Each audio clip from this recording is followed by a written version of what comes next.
There you go. Good evening and welcome everyone to the June Dublin Cycling Campaign public meeting, Cycling Holidays in Ireland. I'd like to introduce you to our four speakers. There's Marion Gaston of Irish Cycling Safaris, Louise Williams, who's a cyclist and activist, Michelle Hardiman, who's a volunteer with D12 Cycle Bus, and Mairéad Forsythe, who, like myself, is a member of the Dublin Cycling Campaign Exec Committee. My name is Ellen Cullen. I'm Vice Chair of Dublin Cycling Campaign.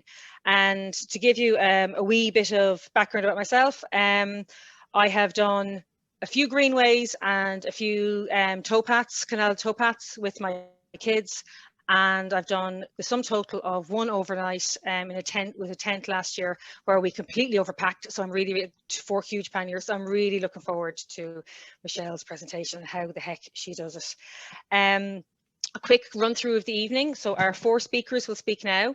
After that, there will be a Q&A section for about 10 minutes. And at the end of that, we'll wrap up the meeting. And those who would like to can join us for a Zoom drink at the end. I think when we had the meetings in the Central Hotel, one of the things we always really looked forward to was the pint or the glass of orange juice in the bar afterwards, where we put the world to rights and had a bit of a, I think almost like a counselling session where we all talked about our good and bad experiences in cycling. I think that's one of the things we've all really, really missed. So the old Zoom session and drink at the end is really cathartic and a lovely thing, and I'd highly recommend joining in. Okay, so without further ado, I'll introduce Louise. I think you're up first. That's okay? Yeah. So Louise Williams is going to talk first. Take it away there, Louise. Thanks a million, Ellen, and thanks to Dublin Cycling Campaign for asking me to talk about cycling holidays. I'm totally unqualified to talk comprehensively about cycling holidays, so I'm going to talk about my own experience in its scattergun kind of whimsical way, and all questions are incredibly welcome. So maybe just kind of maybe a starting point for kind of how I could kind of explain why I jumped on my bike and just had to get on the road in sort of August, September of last year, was that usually I'd be working abroad a lot and I'd be traveling around Rwanda, like I was on the back of a motorbike. I don't know, can everybody see this at the moment, this picture as it come up, the photo? Okay, so I'm on the back of a motorbike and I'm taking a shot of a guy who is he's being pulled up a hill on the back. I'm on the back of a motorbike. He's clinging on to a big old lorry full of wood, and this would be much more my kind of lifestyle of kind of having adventures, going on long treks, and getting to meet a lot of people and having a lot of kind of experience. And obviously with lockdown, that was stymied completely, which is what it is. But come August, September last year, I think like a lot of us, I just thought I need to jump on a bike and I need to kind of set out without too many plans. So I'm going to be the kind of scattergun approach to cycling holidays without really a map or a particular plan. But what I did plan to a certain extent, and I had a kind of a sketch. Let's call it a sketch of what I wanted to do. And my kind of idea was try and get as far as the route from Newport to Achill Island, from Westport to Achill Island, and see if I can get as far as there. But the first step was to take the Royal Canal. So I wanted a kind of a fairly robust bike. So what I did was I rented this bike. Can you guys see it? All right, okay. Yeah, okay, cool. So I rented this from Moby Move, and I'd seen the Deliveroo drivers on it and they always looked really relaxed, and that to me was kind of a key. I'm a kind of a Dutch style cyclist. I like to sit up straight and just be quite chilled out with it. So I rented one of their bikes. It just seemed like the easiest thing to do. I wanted an e-bike and I wanted a fairly simple one. So you can see I strapped my rucksack onto the back of it. Like there's no major packing involved. It was just like chuck stuff in, mostly books, a few notebooks, and strap it onto the back of the bike and point westwards. That's kind of really that's my rigorous approach. So left my house in Harrows Cross, cycled to Drumcondra and took a left and just kept going and kept going. And I think it's worth mentioning that I did do just enough research to know that when I got to Deep Sinking, which is just at the beginning of Castleknock. It's just after Loch 12, and you count up the lochs as you go. It's actually a really lovely kind of feeling of the movement through the landscape. But when I got to Deep Sinking, even I had done enough research to know that I needed to then veer off the path, go through a housing estate and come out at Cool Mine Station. And from then the road, the cycle path heading towards Longford. It's, I think, 140 kilometres in total.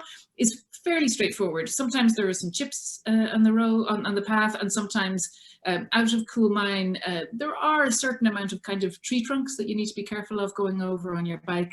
But I have this kind of, you know, you saw the sort of chunky tires of this this yoke. So I felt fairly rugged, actually, to be honest. I was really enjoying the kind of feeling that I was ready for any landscape that the canal would throw at me.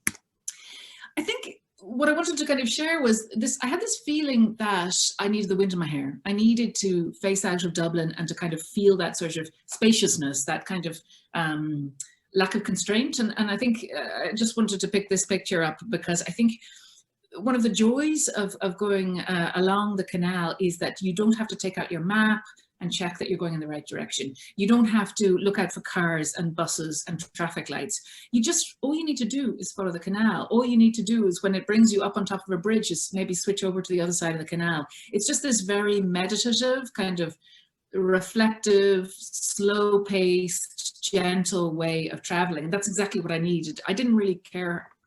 Well, I did care a bit where I got to, and that I wasn't camping or anything like that, and Michelle will bring us up to speed on how to do that. But I just really wanted to kind of go into that kind of reverie of just traveling. So I did book 2 nights in Mullingar, and that's about 80 kilometres. And I knew it was going to be a bit far, but I thought I'd just give it a shot. And so I booked 2 nights in a hotel there, and that was the only hotel that I booked along the way. Everything else just kind of fell into my lap. So yeah, I just kind of kept going, and the weather was fairly lousy, and it was really once I got to Mullingar and had that night there, and kind of my arse was quite sore because the Moby bikes, the saddle is quite hard. But once I'd recovered after about 24 hours of that, I thought, I can do this. I can just keep going. And there was such liberation in that.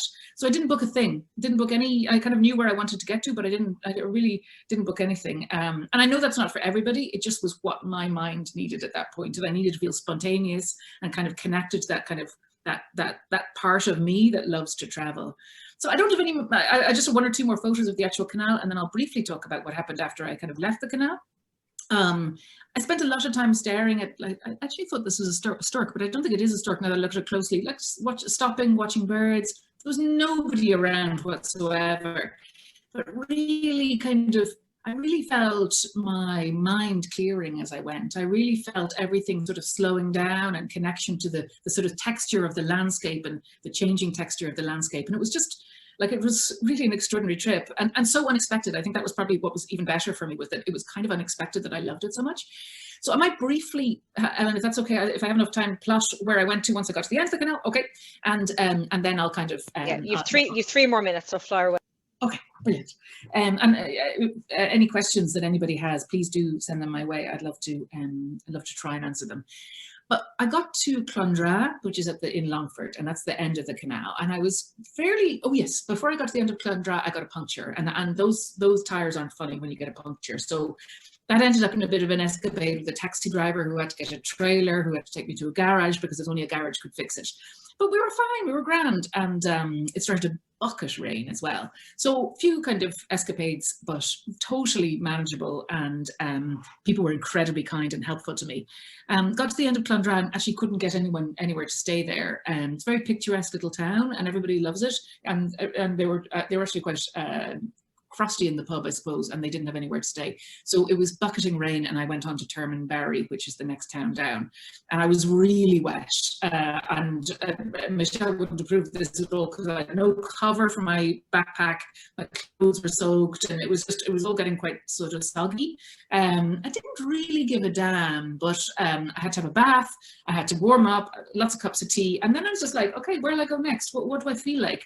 So actually, honestly, I really hadn't planned this. I knew I wanted to go kind of keep on going west towards Westport, but I thought I'll go up to Sligo and go to the seaweed baths in Enniskillen and Enniscrone, the Kilcullen Enniscrone baths, which are one of my favorite places in the world.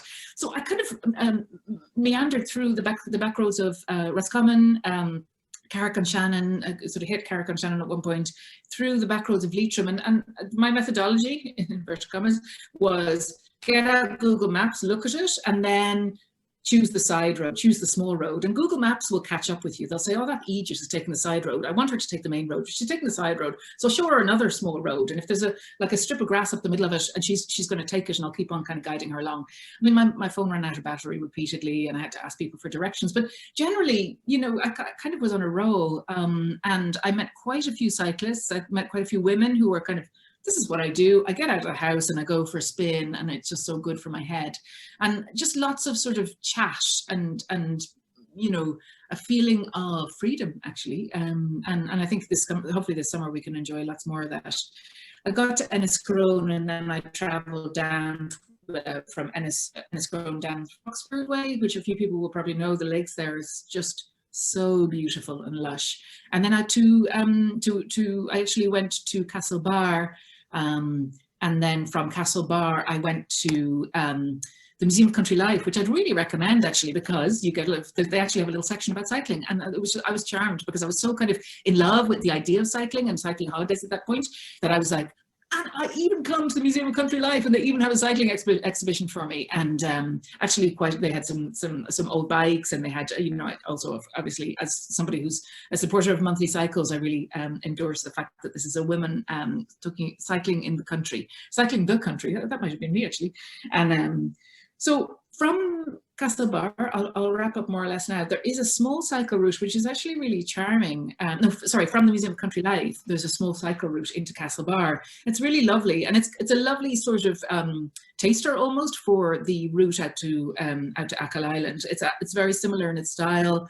And maybe the engineers were the same, but it's quite nice, and sort of architectural bridges, and it's just got a really nice feel for it. You can feel all the wildlife around you. It's gorgeous. And then I did the route that I'm sure a lot of people are thinking of doing or have already done, out to Achill Island. And Achill Island is beautiful, but there's an awful lot of car traffic from my kind of feeling. I didn't actually really like cycling around it, but the route out was stupendous. And then actually from there I went back to Westport, and then down to Louisburg, which is a bit of a scrappy route. You know, it sort of looks a bit like a cycle route, but it really isn't. And then down to Leenane, and I came to a full stop. There was a storm in Clifton. There was flooding in Clifton, actually, and I got soaked through just that number of times that you're like, okay, I can't take it anymore. And that's where I called a halt, and actually got a lift to Galway and got the train home. Sorry, that's a real flat ending. It was I think I was 11 days in total.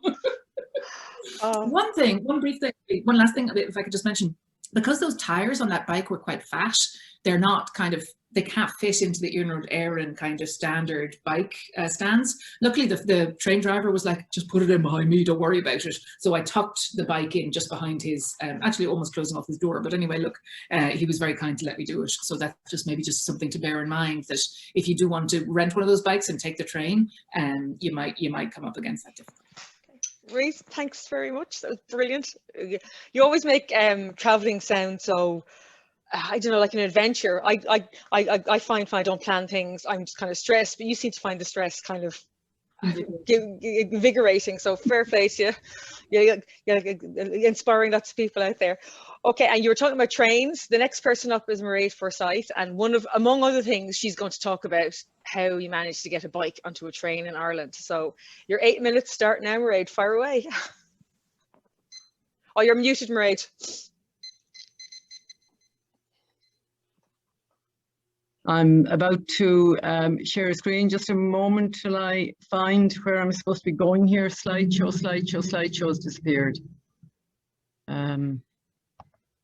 I'm trying to, this thing won't behave for me, so you may have just click onto from beginning there, Mairéad. Yep.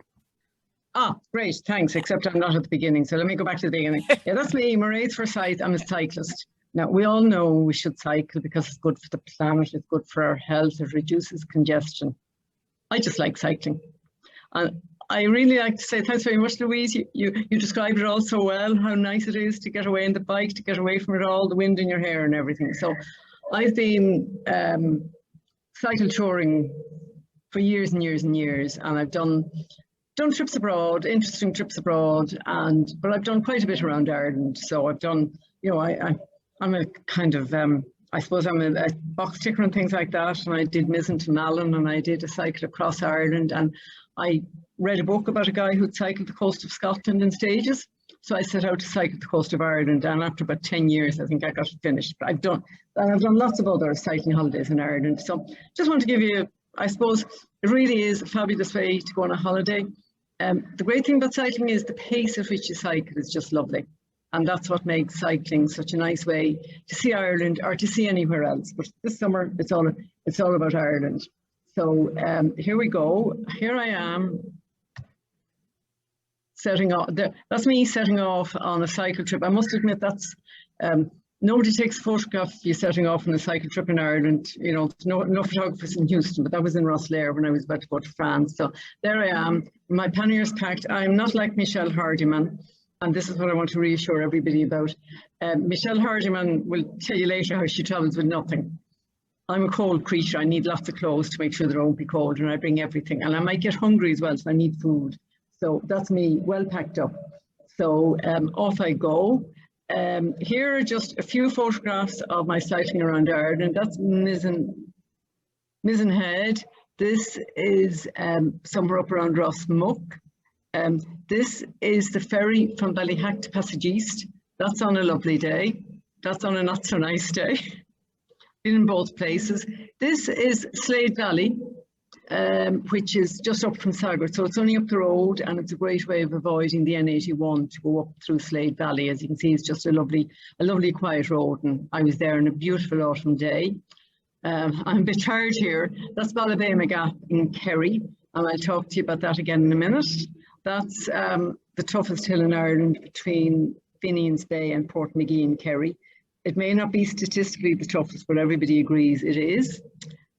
This is out around North County Dublin, where of course you can go and get a train when you're allowed to use public transport, and get a train up and cycle home, or cycle up and get a train home when you get tired, which is a great way to have a day out. This is the Greenway in Blessing, the lovely little Greenway in Blessington, and a better one coming. And this is just a very nice short cycle, and somebody's in the Q&A about outings for families, and this one will be a lovely one for a family.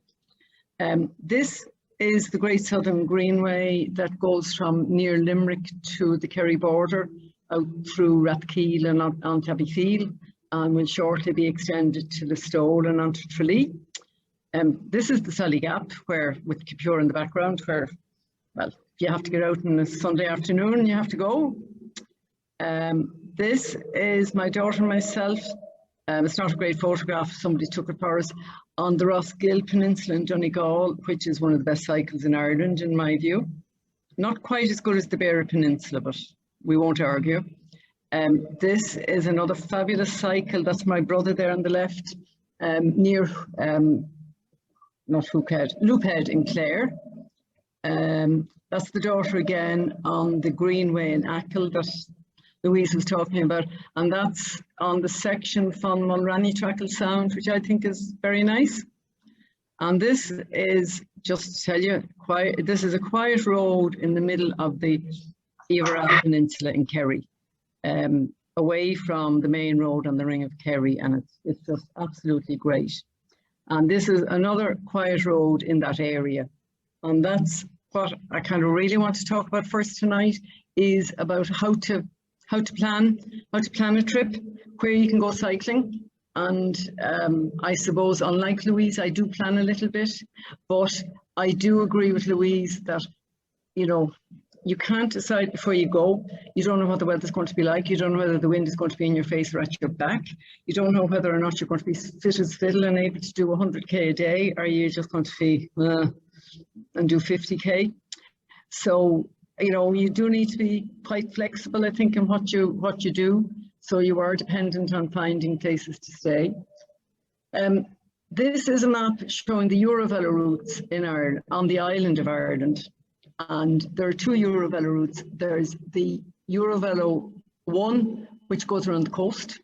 And you can see there the bits with yellow are the bits that are completed and signed. And the red bits would represent the greenways. And then the broken bits are the bits that are in planning. And then you also have the Euroville Route 2, which goes from Galway to Moscow and includes the route that Louise took on the Royal Canal, which I think is one of the most fabulous canals. And I've cycled on canals in other countries, and I think the Royal Canal is the best. The Euroville Route in Wexford has been signed, and this is a map. This is a map of the route in Wexford. It goes from Rosslare to the ferry at Ballyhack. And it's lovely, lovely cycling on quiet rural roads. Generally speaking, with reasonably good surfaces, but an odd one mightn't have great surface, but it does keep you off the main roads. And that's, I mean, that's the one thing you want to do when you're cycle touring. You do not want to cycle on a main road. That's just not a good idea. So that's the Wexford one. I don't have quite as good a picture of Donegal, but the route in Donegal has been signposted. I haven't cycled it all, but I've cycled bits of it and they're very good. And it goes from Newtown Cunningham, which is near the border, all the way to Donegal town, I think. So that's, oh, sorry, something gone wrong here. I'm gone too far. Sorry, I have to, something gone wrong here. I'm going to stop share and start sharing again. I seem to skip into my thing, just go from the beginning. No, something gone badly wrong here. I don't know why that's gone wrong, but I'm just showing you various bits about maps. Slideshow, resume slideshow. No, that's very bad. Yeah, okay, I get back to where I was. There are loads of books you can read. There's a Collins books have a series of cycle routes. That's the South Leinster one, but there's one for varies all the scenic areas in the country. There's Cycling in Ireland by David Flanagan, which is also quite good. I know you can see too much on my screen now, but I can't change that because I lose it. And then 8 minutes there now, Mairéad. Am I on 8 minutes? Okay, well, I'm going to say here, use the OS maps. There's the Ring of Kerry, where you can see the main road. And here's a highlighting of routes inland in the Iveragh Peninsula that you can use. You can get that on the OS maps. There's also a very good series of maps, Explore It, which are cycling maps, and they cover all the western counties. There's a new map out, 3 rock maps about all the cycling and walking routes in Ireland. They have a poster as well. Can I just mention cycling on trains? You can get your bike on the train. If you see on the screen there, I've ticked the bike space. You've got to tick the bike space, and then you've got to book your bike on. And the trick is to go at a time when it's not too busy, and you should get your space. There's me packed up. That's a heavy load, light wallet. And this is a heavy wallet. I didn't actually stay there. On a light load, and that's somebody with a light load, and that's me drying my clothes, which has to be done. And the bike is a great clothes hanger. And can I just mention before I finish, the Vision for Cycling in Rural Ireland, which was launched by Cyclist.ie last autumn. And this is a vision where it would be normal for people to cycle in rural Ireland, to go about their everyday business, that would use quiet, rougher roads with lower speed limits so that people can get around safely. So enjoy your holidays, folks. Great, that was brilliant. That was so so that I guess inspirational is not the wrong word. It's just yeah, you made it sound so exciting, and I agree with you about when you're cycling through a landscape, and I've only done greenways, but you're taking in the smells, the sounds, you're hearing the wind through the bushes. You stop and talk to people. It's a completely different experience to driving through a landscape. It's completely different. Which we can come back to that later in the Q&A / chat at the end. Okay, so next up we have Marion Gaston, who's owner of Irish Cycling Safaris. So you're 8 minutes. I know I'm starting now, Marion. Thanks very much. Thanks a million, Ellen. I think that Siobhan is kindly going to help me guide my way, and Ellen, you're going to be my face, which is perfect. So, so that's just us, our cycling safaris. And if you want to move on, Siobhan, to the next one. So basically, who are we? So we're, firstly, before I say anything else, I just want to totally and utterly endorse what Louise and Mairéad have been talking about, and about the absolutely incredible, incredible holiday that is a cycling holiday. And whatever way you plan it, it's a joy and a dream. And we are just a different way of doing it. So we organise tours for people, and we've been doing it for a long, long time now, for about 30 years. And we started in Connemara and Cork Kerry, and now we've 13 different set tours, and we organise leisure tours, which are about 45, 50k a day, and we organise sporty tours, which are about 100 and odd a day, and we do charity cycles, half-day cycles. So over the course of the 30 years, we've kept ourselves busy with just trying different things, because at the end of the day, we are utterly hooked on the magnificence of getting on a bicycle and the amazing journey that you have going from A to B, whatever way you do it. So if you want to move on, Siobhan, next one. So safari actually is Swahili for a journey, and for us, no more than the other ladies were talking about, it's all about the journey. It's not about getting from A to B, it's about what you experience on that road from A to B.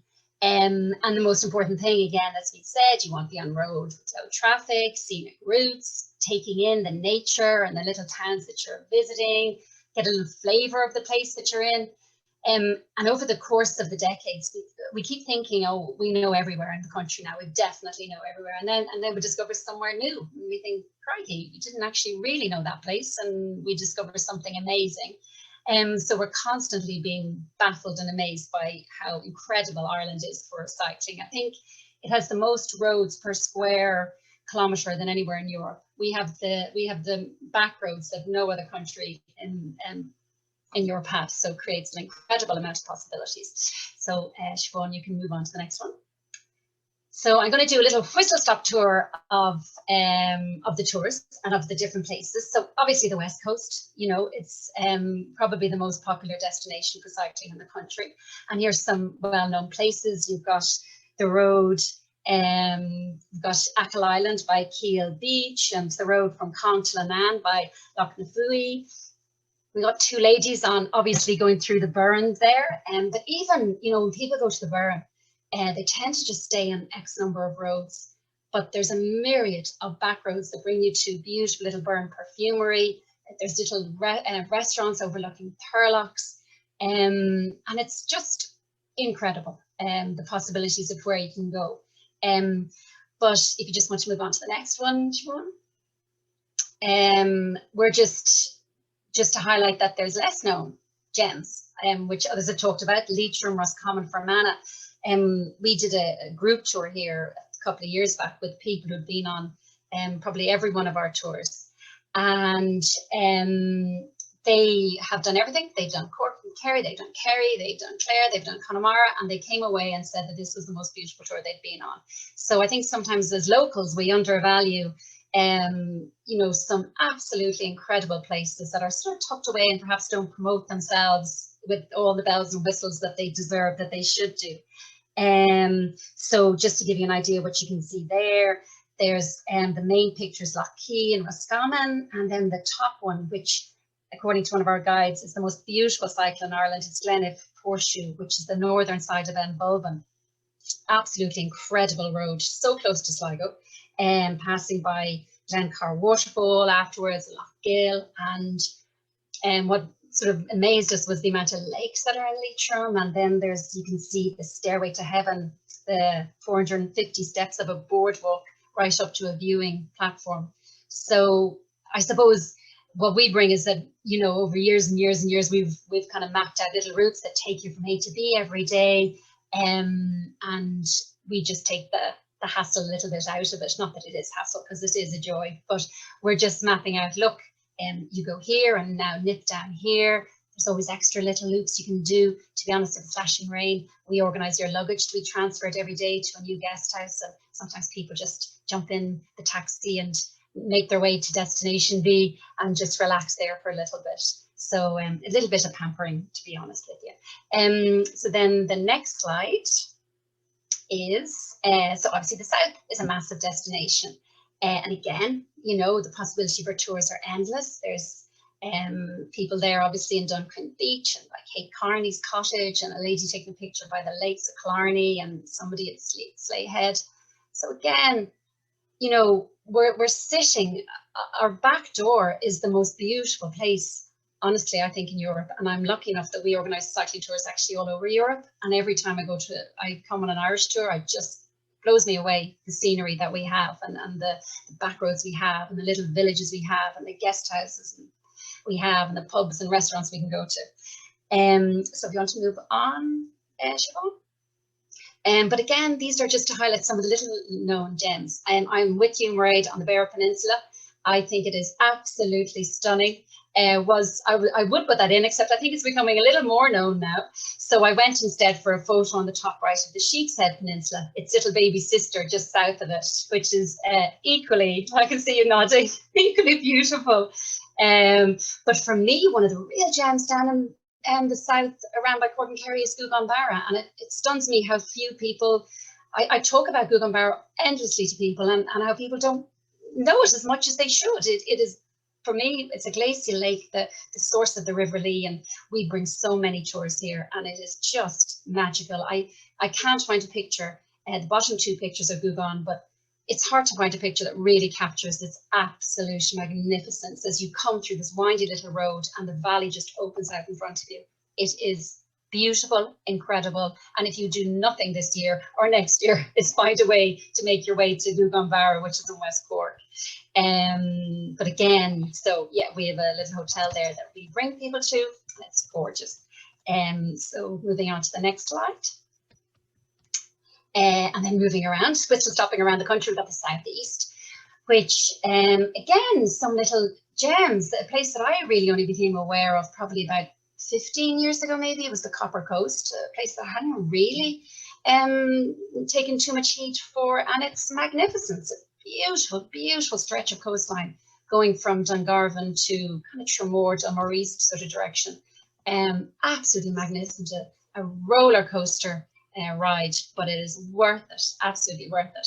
And then we got on the bottom right is my little fella cycling the Waterford Greenway, which we did, and it was such an amazing day out for a family. Then you've got Hookhead, Jerpoint Abbey, new Greenway coming into Cork, and I suppose it's just another way of doing it is that because we've just spent so long on the road, we'll hopefully, you know, just cut around and say, look, just you need to go here, you need to nip here. Try to be obviously, you know, as flexible as possible, adding extra loops in if you're feeling a bit more adventurous, showing you a little short. 8 minutes there. Okay, well, I don't make 2 more seconds. I'll crack on then, Siobhan. And then finally, this is my last slide, Ellen, you'll be delighted. This is the Antrim coastline. So I just wanted to whistle stop up to Antrim. Again, a place that always amazes me, that I talk to people, and it's not as travelled, and it's so close to us, and it's absolutely gorgeous, and there's a lot more to it than the Giant's Causeway. You know, beautiful Tor Head there on the right-hand side. So I suppose, hopefully I've given you a flavour of the magnificence of what Ireland is, and for us, we just make it a little bit easier, I suppose, because we're booking accommodation, moving luggage.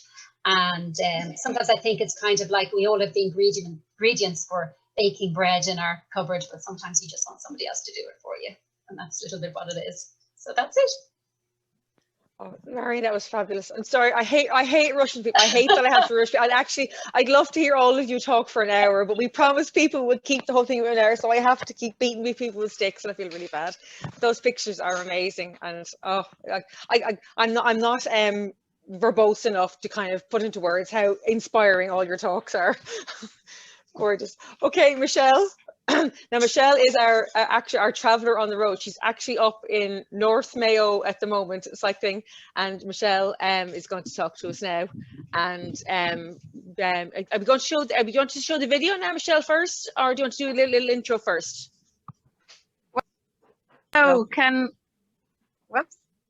My video is muted. Yeah, so I've just arrived about an hour ago in Eastkeep here, and I've just set up camp here. My tent's behind me there, and I have Eastkeep Castle and a beautiful, beautiful sunset. I haven't had a whole lot of sun in the last week touring on the west coast, but the surfers have just come out on Eastkeep Surfing Beach. I have never been here before, and it's really nice. So yeah, if you want to go ahead with the video, I wasn't sure if the technology would have been good enough, so I sent that through in advance. Hi Hi, my name is Michelle and I live in Crumlin in Dublin. I was asked by Ellen and Mairéad of the cycling campaign would I take part in the monthly meeting presentation. I'm actually on tour at the moment between Sligo and Eastskey. I'm on my way out to Belmullet, so I just thought instead of hoping to get some Wi-Fi on Monday evening at 8 o'clock, I just take a little video of my setup on the bike and send that through, and then it's not so dependent on technology. So I've been bike touring for about 20 years. It started in Germany, and that's what Germans do for their holidays. So I've taken the love back to Ireland, and I just wanted to explain the type of bike I tour with. You don't need something this fancy. I started with a regular rally with, 20 gears, but I've since upgraded and spent a little bit of money on a steel bike. So it's particularly, it's a real workhorse, and it's particularly good when you're out in the middle of nowhere in deepest, darkest South America in a desert environment, and you don't want anything to break. I always use Ortlieb Panniers, so they're these two bags at the back. These guys are probably 15 years old, each of them. They clip on. There's a clip-on mechanism whereby you lift this up and it lifts off the rack. And the types of things I bring in my panniers, they're very waterproof, these Ortlieb bags, and also you can get them repaired. So when they get a bit frayed, I post them back to the UK and they send them back to me repaired. I always keep the same things in the bag. So I have a yellow one on this side, which I always keep my camping gear in. And then, whoops, the bike's going to fall over because I've just taken this bag off. And then I always have kind of my stuff in this one. I have a small food bag, and the types of things I will have in a food bag at any one time is always some porridge, because that's my morning what I cook, and then maybe couscous, maybe a bit of pasta and a couple of bits of veg. I always take then 2 dry bags, one for clothes, just any old dry clothes, and one for underwear. It's very important to have clean underwear on the road. And then a bag of tricks. I've just totally made this unstable. Let me twist this and see. Okay, there we go. And a bag of tricks that I would take in a Ziploc would include a head torch for when I'm camping, bungee cord to stick things on the back, and what else do I have in here? And a penknife. So they're like my bag of tricks. I'll just pop them over here. Then in the Ortlieb, the second Ortlieb bag, I use different colours because I like knowing there's a colour scheme going on. And the camping is always in my yellow. Camping will be a rolled up thermarest mattress. It's pretty squeezed in. A rolled up thermarest mattress. I've had this for 10 or 12 years. It's flying. At the moment it's summer, so I have a 3-season sleeping bag. I travel with a memory foam pillow and a stretchy sleeping bag liner, which means I can camp and I don't have to really ever wash my sleeping bag. I just wash the sheet. I have a pump in there as well, and then on top of that sits usually my pots and pans and an MSR stove. So that's a petrol stove. I've used a petrol stove for years. I've had this MSR stove for years, and the reason I use it, I guess, is that the availability of petrol. Petrol is very, very cheap and you can get it everywhere. And the petrol I will store in this bottle. It's a stainless steel bottle which will sit on the bottom bracket. So that's for mainly cooking of porridge in the mornings, and then something with a bit of rice or lentils in the evening over campfire. A touring bike, a proper touring bike, will often have multiple cages for the bottles. So I have water here and petrol on this one. There's just 2 cages at the moment. A helmet I'd always have with me. And then my particular touring bike has a section here. It's called a T-bar. It's an extra bar which fits the handlebar bag. So having a handlebar bag somewhere different means that I have kind of access to my whole handlebars here on top for things like maybe a Garmin if you want to go that way. I don't generally use one, but I have a tracker that will tell me what speed I'm going and what distance. In my handlebar bag then I'll have sun cream. At the moment I have a mask, a bag of tricks, a bandana, multiple uses. An eye mask, very important for camping, and some wax earplugs. Also means you can camp near anything kind of noisy. My one addition this summer is my tree and shrub identifier from Biodiversity Ireland, because now I've started looking actually at what types of trees we have in Ireland. I never knew before, so I am hoping to tour this summer with my biodiversity tracker and learn something about the trees we have. Sunglasses in there and a lock, and that clips back on. yeah, and that's kind of me. I have a stand which is really, really handy. It's a stand that will withstand quite a lot of weight, so even if I have the 2 panniers on the back, the stand will hold. I travel always, even though I travel alone or with friends, a 2-man sleeping bag, which is really luxurious because there's enough room for me plus all my stuff inside. I'll take the 2 panniers inside with me at night, and that's about it. That's anything extra. This, oh yeah, I'm trialing I got a present from a friend of a collapsible Tupperware container, so that's great. If I cook something on the stove the night before, I'll use it for lunch the next day, and when it's not holding food for my lunch, it folds down nice and small. And then this is a 4-litre Ortlieb water bladder, I guess you'd call it. So again, when you're not using it, it folds really small. But before I get to camp at night, or before I try, because I usually while camp I'll always try and find a little dune beside a beach if I can. I might fill it up at a pub or at a petrol station with fresh water that I will use for drinking and for cooking during the night and for porridge the next morning. So the other little gizmos, and that's about it. So I hope anybody watching this, I appreciate that this is maybe an advanced enough setup for touring. Certainly in Ireland, I can go for multiple weeks with this amount of stuff. 1 change, 2 changes of clothes, spare pair of shoes, and some sunscreen. And then for longer distance trips, I might put 2 extra smaller bags on the front. But in Ireland for the summer, I wouldn't do any more than this. So enjoy, and thanks for the opportunity, and hope you have a lovely meeting. Maybe I'll just show you, this is just the bike. I talked a little bit about my bike. It's tucked in behind my friend's bike. I have a steel torn Sherpa bike, it's actually handmade for me. In the UK, it's steel. They're a bit more robust steel bikes than maybe an aluminium bike. But for any touring you would do in Ireland, an ordinary aluminium bike is as good as you will need.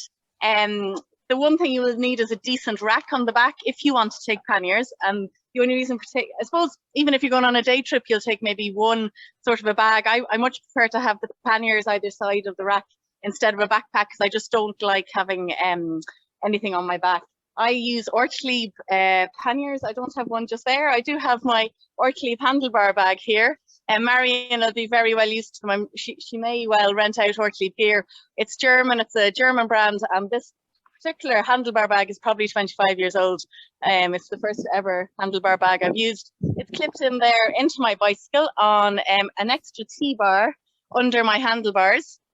That just gives me extra room on my handlebar for things like my bell for my D12 bike bus, and some sort of a little bit of technology. Just I have a very ordinary old pedometer thing that tells me how many kilometers I've gone and what speed I'm at. I have a Brook saddle on my bike. It's my 3rd Brook saddle made in the UK. They're leather saddles. Again, it's a very high-end saddle, but I do a lot of cycle touring, so I want to be very comfortable. Any old saddle is grand that would come on a standard bike. And I suppose the type of touring I do, I go with the panniers full. One pannier will always have my camping gear. So that would be a mat, a thermarest mat I use, various sleeping bags. So for a lot of the cycling in Ireland I carry a 4-season sleeping bag because I like to be really, really warm. So maybe just now, June, July and August, I'll have a 3-season setup. That's my tent over there parked in the middle of a grassy meadow. I used to cycle with an MSR yellow tent, but I found out that my MSR Hubba Hubba green tent is much better for camouflage. I have Eastleigh Castle in the background. You can see by the flag, it's blowing a gale. So I suppose when I am camping, I just love to camp with the bike. I know other people like to book things in advance. I hate to book anything in advance. I want to be totally flexible.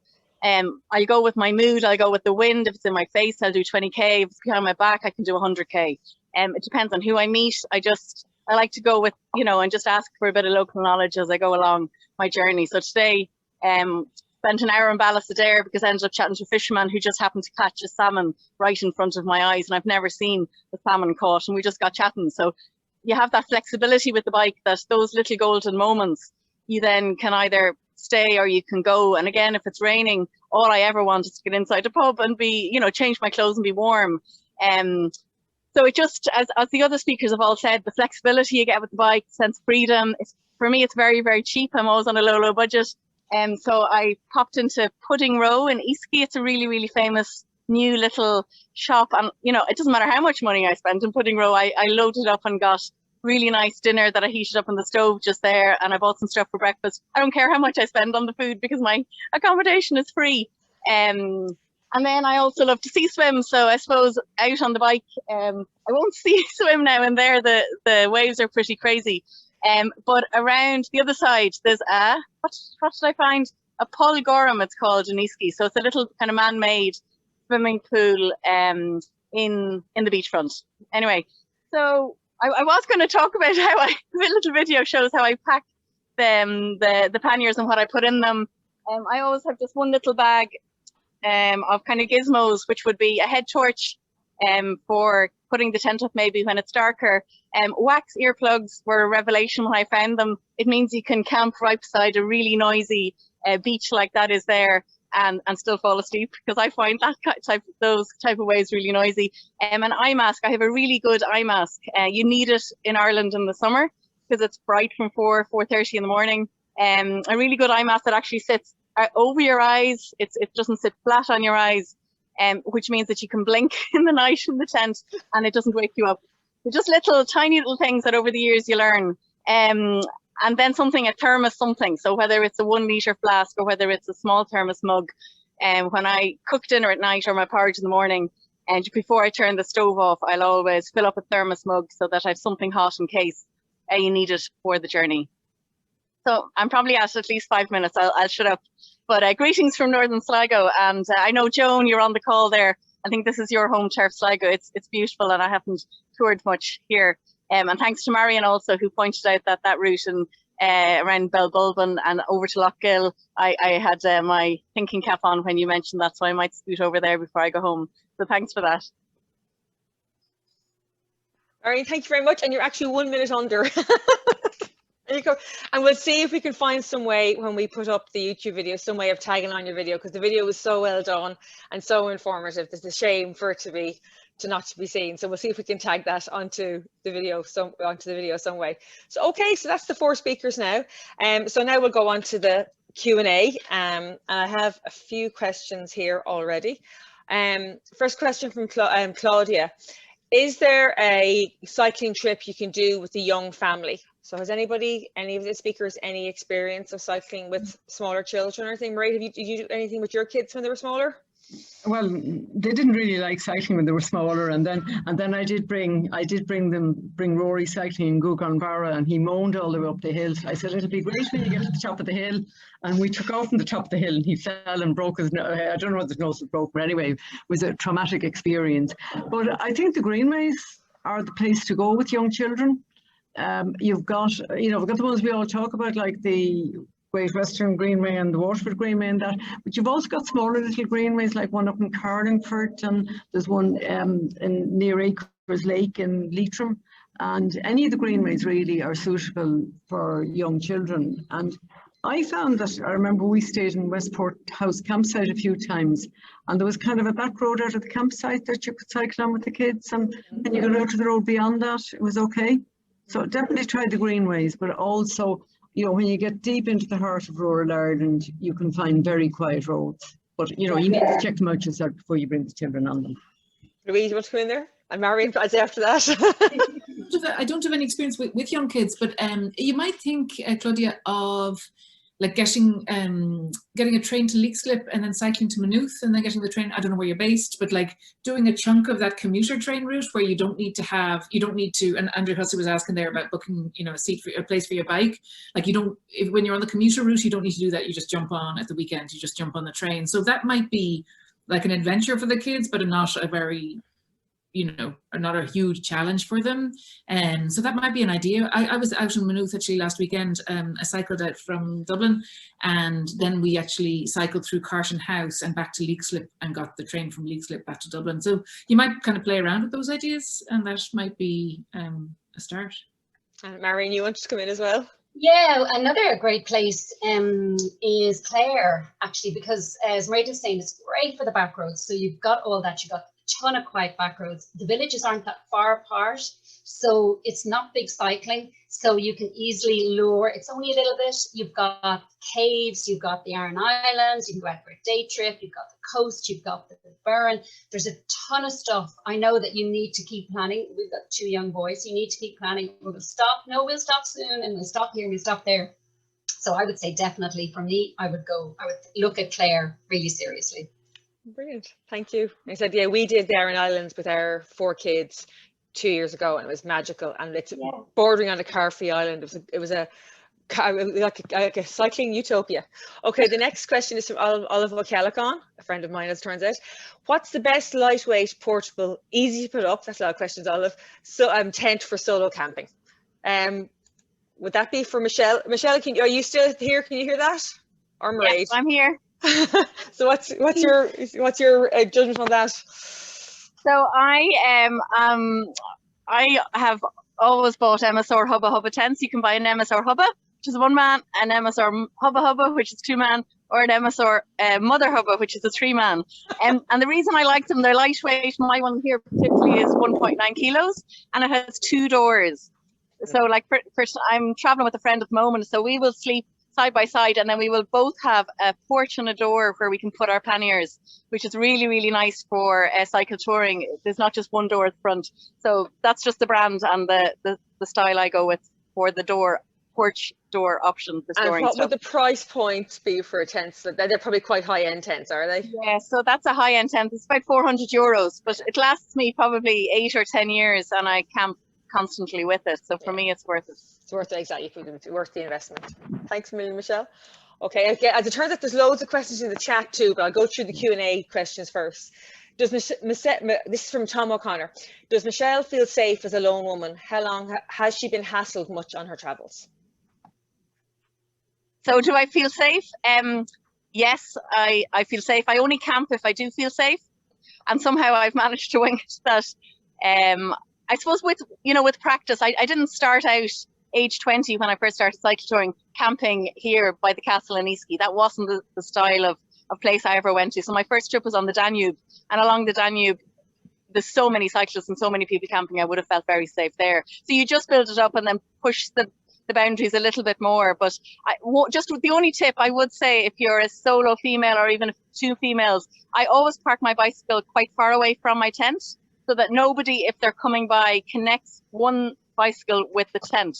So hopefully if somebody were to see this tent tonight, they would maybe think there's either a couple or maybe 2 lads or maybe a lad in the tent and may not go near it.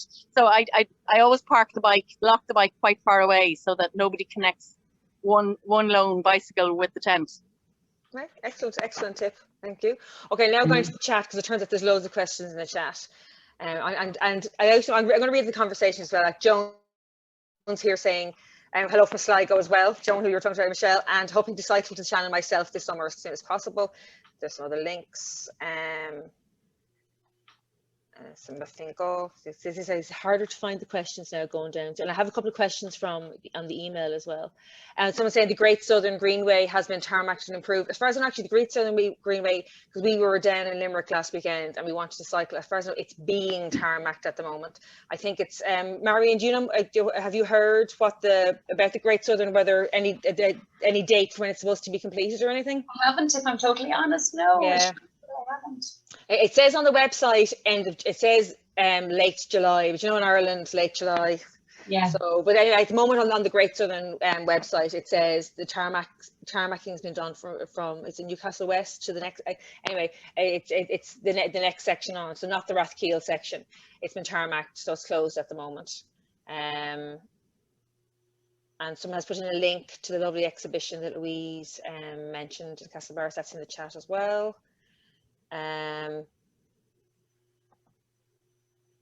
Someone said that's all those questions of the tent again. And someone else agreeing that the small roads in Ireland are ripe for turning to river roads. Someone else saying that apparently the scones in Guggenbarra are the best scones in Ireland. And the breakfast. Oh yeah, the food in that hotel is it's just incredible. It is. I only got to stay there for one night, but it is fabulous. But you're right, it's a beautiful place. Mm-hmm. Okay, now here's another question. Can anyone chat about their experience on back roads with fast traffic and close passes?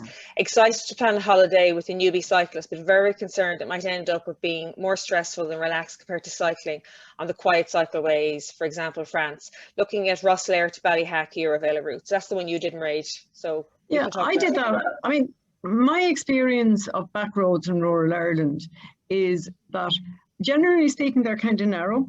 So a motorist coming around a corner has to be prepared for the fact that there's another vehicle coming towards them.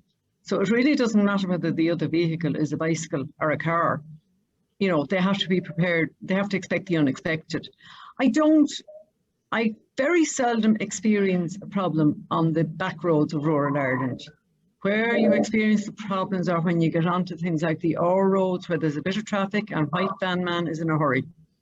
And it's not always white van man now, in fairness. It's I think everybody who works for a living, who travels for a living, seems to be in a hurry in times like a Friday afternoon, especially in the big counties like Mayo and Cork and Donegal.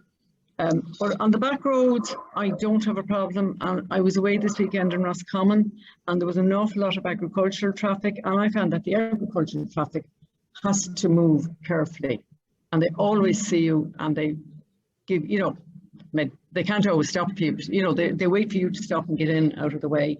So, and I see somebody else said there in the chat, and it's a very good hint. If you're traveling with somebody less confident, whether that's a child or another adult, and I did it recently. I brought a friend from Templeogue down the Dodder and through Dublin Port and out to Hoth, and she was quite nervous going through Dublin Port, and I went slightly behind her and slightly out.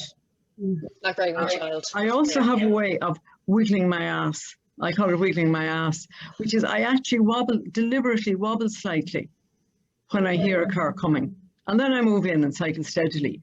But, you know, a little bit of a wobble is good for making them take notice of you. But definitely, if you stay behind and slightly outside the nervous cyclist, well, if anybody's going to get hit, you're going to get hit. And if you're a confident cyclist, sure, you shouldn't get hit. So that's my tuppence worth on that issue.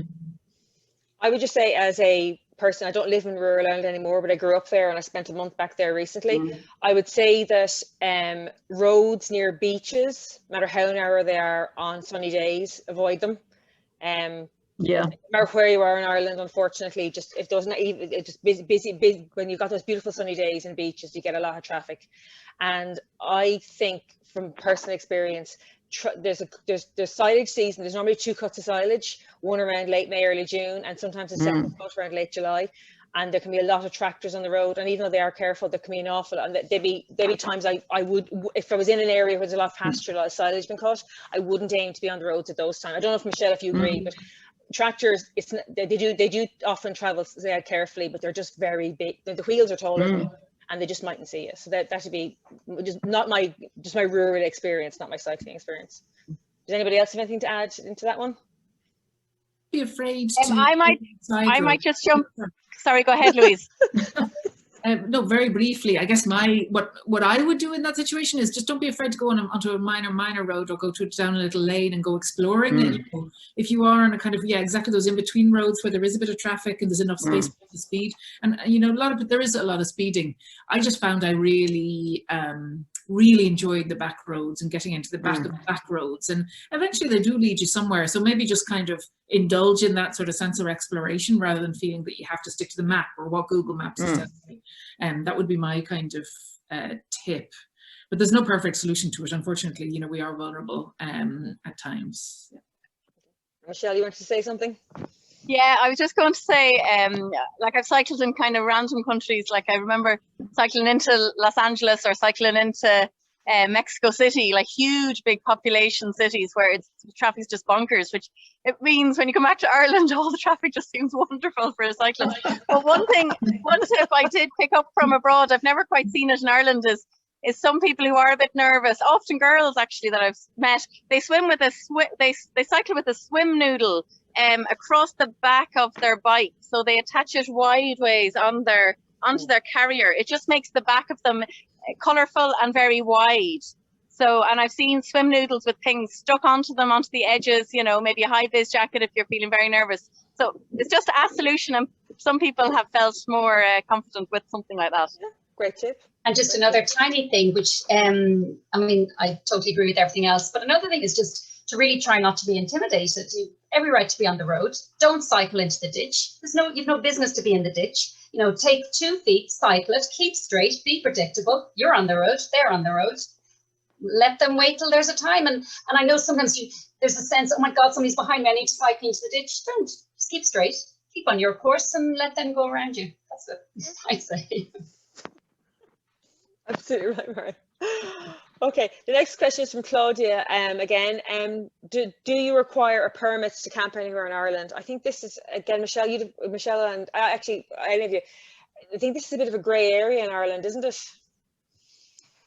Personally, if I'm going to camp on somebody's land, I will always try and ask if it's kind of manageable, and then you often, you know, there's a bonus then to that question, where often in Ireland you'll be brought out a mug of tea or a sandwich and told, oh, make sure you visit, for example, the Museum of Country Life down the road. It's wonderful. So if you ask, you'll often get a positive response, and then you'll often get a more positive response in terms of a little bit of local info, which is nice. The other thing is there is a situation where you need permits, and that's in some of the national parks. I think you're supposed to get a permit.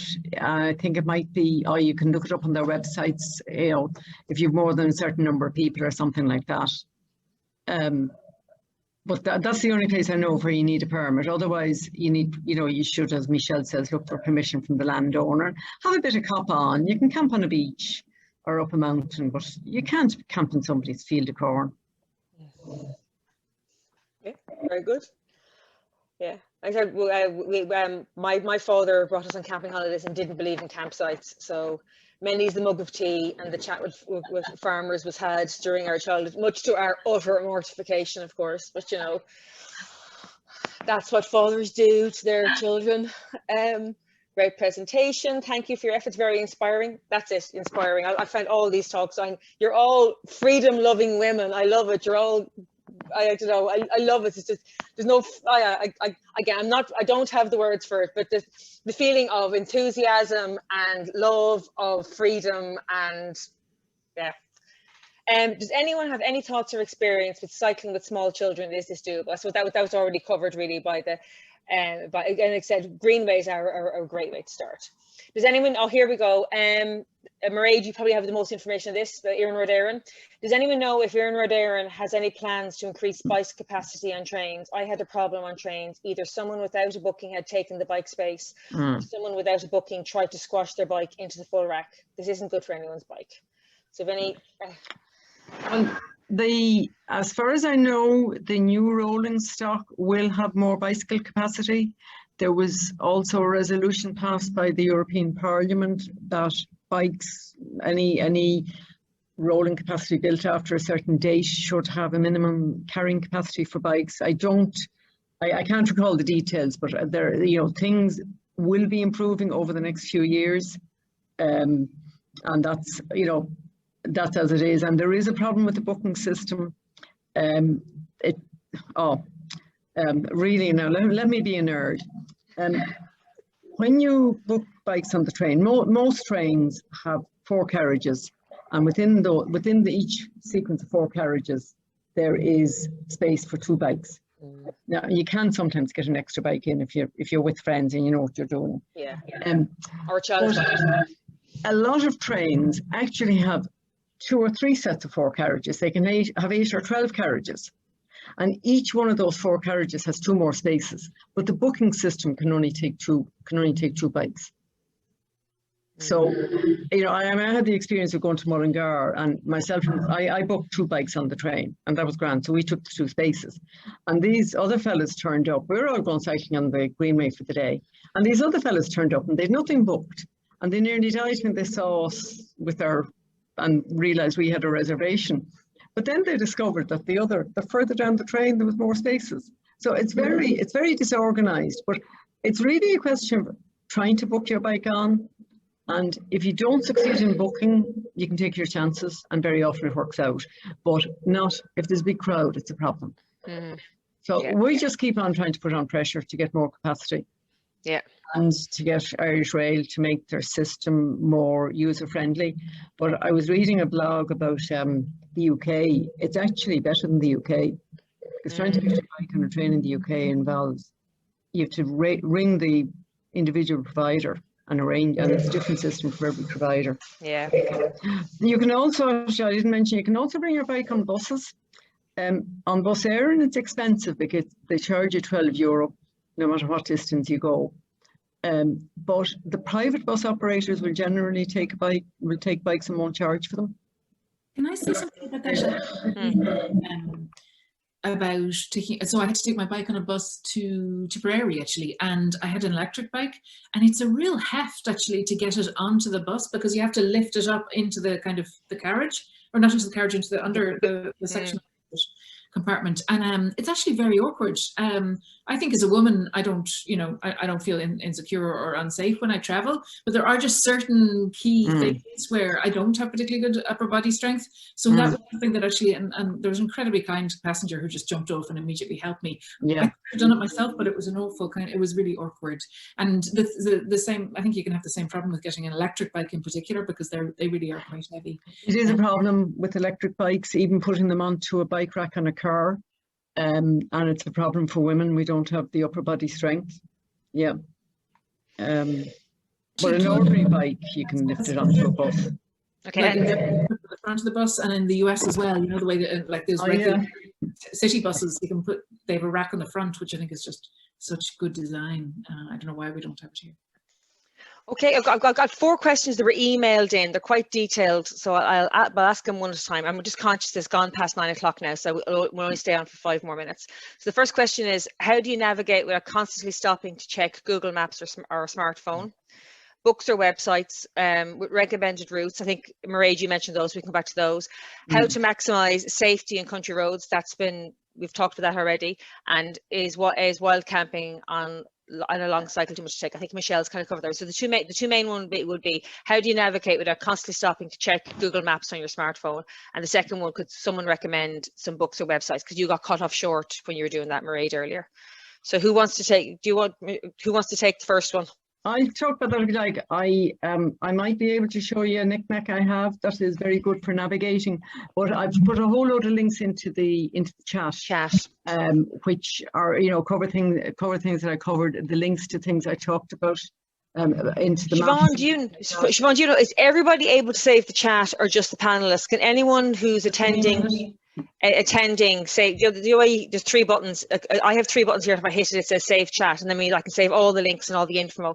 Is everyone I think everyone in the meeting can do that. There's 3 buttons down at the bottom of the chat. If you hit those, it says save chat, and then it means all the information in this chat will be saved on a file in your computer, and you can browse it later. But I'm not sure if that's open to everyone. I think it is.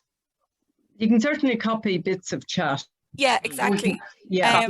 I'm not certain if all attendees can save the chat, but I'll be saving the chat anyway. So if there's anything somebody missed, they can always contact us, and we can send it on. But yeah, you can copy and paste bits out of it yourself. Yeah, because a mine of information in there. It will get saved anyway. Yeah. The navigation issue, that is a real one. But some of us like to stop occasionally, especially have our fisher companions stop occasionally and look at maps. I have this little knick-knack. There's a holder now. It's not cheap. I think I paid about £22 sterling for it. And I don't know how you get stuff from the UK these days, but there are other versions of it available. You can put on, there's a holder for it that you put on the handlebar of the bike. You click it into the holder, and you slide the map into it, and you have it sitting up in front of you. You can also use Michelle showed you her bar bag there. Most bar bags will have a kind of a plastic cover under which you can slide a map. And if you put the map there, then you can lean forward easily and have a look at it. So that's 2 ways of dealing with it. There's also, now I'm not a fan of, when I say I'm not a fan of Google Maps, I can't read a mobile phone in bright sunlight. Sorry. So I do Google Maps. Of course I do Google Maps, but I can't read them easily in bright sunlight. I won't put my phone on the handlebars because Irish weather is just too depressing, and knowing me, the phone is going to pop off and break anyway. So the other thing is you can get a map case which you can buy in outdoor shops. It's a waterproof thing, and you put it, it goes in a string around your neck, and you kind of have it hanging out here in front of you, and you can look at it easily. Now you have to stop, you can't. I think the directions for this yoke tell you not to be reading the map while you're cycling, but you're, you know, and if you're like me and you have to put on sunglasses and take off the sunglasses and put on the reading glasses, you're really in trouble. But certainly, you know, some kind of a map case in front of you is the way to go. And if you really want to use Google Maps, you can get holders and garments, and you know, you can turn Google Maps onto directions. Yeah. So the other thing about a map is a map can't lose battery. So it's probably always a good idea, really, especially if you're going to do any kind of exploring, having a map and able to read it kind of won't leave you stuck. Although there's nearly always a local a door you can knock on, but still. Thanks a million, Mairéad. And then I think the other question was, unfortunately, I talk all night, and you know, we will move this chat to the Zoom drinks now in a minute. Just to finish up the meeting, the last question was, are there any, and Marion, Mairéad, are there any particular websites or books any of you would recommend? I've put up a list of websites that are, you know, to look up for maps. I'm now going to put up a few books, some of which are a bit old and esoteric, but have a look at them, right? And I think I put something on the link to the Irish libraries. I think I put in on the Irish libraries, I've put in the catalogue number for Ireland, and if you go to that shelf, you'll find a few odd books about cycling. Yeah, and again, the maps that you showed, Mairéad, were great. They'd be ones that we would use, and in terms of, I would just go to, you know, I mean, Google is an amazing thing, and we kind of, God forgive me, don't really recommend books so much. We send all links to, like, you know, all of these different little local communities, like the Country Life. You know, that has a great website. So, you know, there's an absolute fund of information on Google. We used to recommend, when we first started tours, we used to direct everybody to Kenny's Bookshop in Galway and say, just go to Kenny's Bookshop online and you're sorted. And still do that, definitely. But I mean, there's a myriad of stuff if you go onto the local towns, that they'll have a ton of information. Excellent. Yeah. Okay. So, like I said, we could talk all night, and we will. We'll wrap up the official part of the meeting now. Thank you very much to Marion Gaston of Irish Cyclist Ferries, Louise Williams of Cyclist and Activist, Michelle Hardiman, and Mairéad Forsythe. Thank you very much for coming along tonight. It's been, I think, inspirational is overused. I think this was a genuinely inspirational set of presentations. It was beautiful, and freedom. Again, I'm no good at expressing, but genuinely inspirational. Thank you all for coming along. We're not sure if we're going to have a meeting next month. We generally take August off. We might, seeing as we work very hard at the public meetings this year, we might take July off as well. But watch Dublin Cycling Campaign, our website and Facebook page and Twitter and stuff. And if we are having a meeting, it'll be around this time next month, and we'll let you know. And we'll promise we'll come up with some interesting topic. And if not, we'll see you all in September. So thank you very much for joining us, and we'll finish off recording now. And what we'll do is